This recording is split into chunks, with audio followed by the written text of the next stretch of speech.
Today, we will learn some vocabulary about outer space. Say these words with your English voice.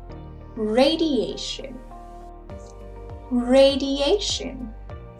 This is a form of energy that comes from a nuclear reaction that can pose a health risk.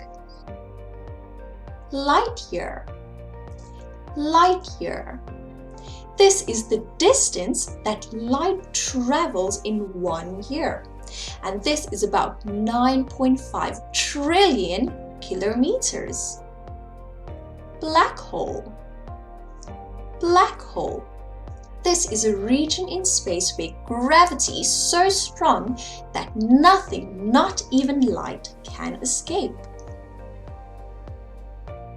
Explore. Explore.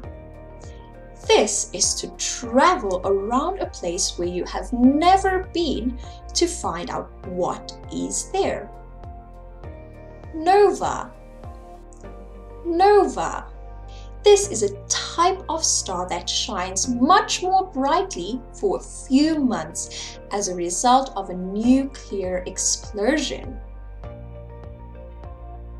Alien. Alien.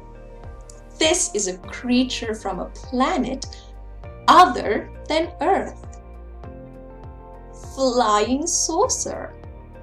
Flying saucer.